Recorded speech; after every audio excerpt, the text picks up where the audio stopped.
कुछ कायर यह मानते हैं कि अपने से अधिक बलवानों से नहीं भिड़ना चाहिए, लेकिन इस ख्याल के खिलाफ खड़ी होती है एक युवा बकरी। अपने साथियों के असहयोग के होने के बावजूद वह अकेली अत्याचार का विरोध करने के लिए सामने आई और अत्याचारी को मारकर शहीद हो गई। आइए इस शहादत की चश्मदीद गांव मैना की बात सुने और देखें बकरी का करिश्मा। हरे भरे पहाड़ पर बकरियां चरने जाती, दूसरे तीसरे रोज एक बकरी कम हो जाती। भेड़िए की इस व्यवहार से तंग आकर चरवाहे ने वहां पर बकरियां चराना बंद कर दी और बकरियों ने भी मौत से बचने के लिए बाड़े में कैद रहकर ही जुगाली करते रहना श्रेष्ठ समझा। लेकिन न जाने क्यों एक युवा बकरी को यह बंधन पसंद नहीं आया। अत्याचारी से कब तक प्राणों की रक्षा की जा सकी? वह पहाड़ से उतरकर किसी रोज बाड़े में भी तो कूद कर आ सकता है। शिकारी के भय से मूर्ख शतुरमुर्ग रेत में गर्दन छिपा लेता है, तब क्या शिकारी उसे बख्श देता है? इन्हीं विचारों से ओतप्रोत वह हसरत भरी नज़रों से पर्वत की ओर देखती रहती। साथियों ने उसे आंखों से समझाने का प्रयत्न किया कि वह ऐसा मूर्खतापूर्ण विचारों को मन में न लाए।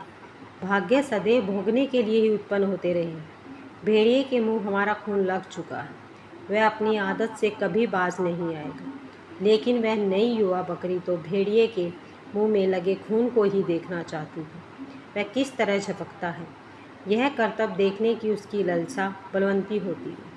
आखिर एक रोज़ मौका पाकर बाड़े से वह निकल भागी और पर्वत पर चढ़कर स्वच्छंद विचरती कूदती दिन भर पहाड़ पर चढ़ती रही, मनमानी कुलेले करती रही।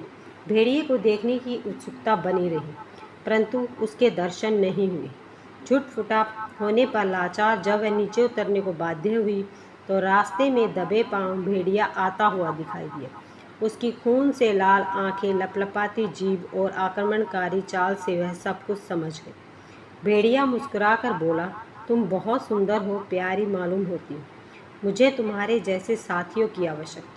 मैं कई रोज से अकेलापन महसूस कर रहा था। आओ तनिक साथ साथ पर्वत राज की ओर सैर करते हैं। बकरी को भेड़िए की बकवास सुनने का अवसर न था। वह कुछ तय नहीं कर पा रहा था कि टक्कर खाकर अभी वह संभल भी नहीं पाया था कि बकरी के पैने सिंग उसके सीने में इतनी जोर से लगे कि वह चीख उठा। घायल सीने से लहू की बहती धार को देखकर भेड़िए के पांव उखड़ गए, मगर एक निरी बकरी के आगे भाग खड़ा होना कुछ जचा नहीं। वह भी साहस बटोर कर पूरे वेग से झपटा। बकरी तो पहले से ही सावधान थी। वह कतरा कर एक ओर हट गई और भेड़िए का सिर दरख्त से टकराकर लहू लुहान हो गया। लहू को देखकर अब उसके लहू में भी उबाल आ गया। वह जी जान से बकरी के ऊपर टूट पड़ा। अकेली बकरी उसका कब तक सामना करती? वह उसके दाव पेश देखने की लालसा और उस अपने अरमान पूरे कर चुकी थी। साथियों की एक मनता पर तरस खाती हुई बेचारी ढेर हो गई। पेड़ पर बैठे तोते ने मुस्कुराकर मैना से पूछा, भेड़िए से भिड़कर उसे क्या मिला? मैना ने उसे स्वयं उत्तर दिया, वही तो अत्याचारी का सामना करने पर पीड़ितों को मिलता है। बकरी जरूर मर गई, परंतु भेड़िए को घायल करके मरी है। वह भी अब दूसरों पर अत्याचार करने के लिए जीवित नहीं रही। सीने और मस्तक के घाव से सड़ सड़ कर मरने के लिए बाध्य करे।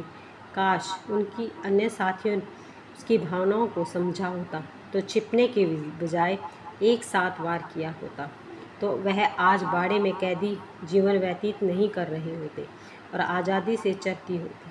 तोता अपना सा मुंह लेकर चुपचाप शहीद बकरी की ओर देखने लगा। धन्यवाद।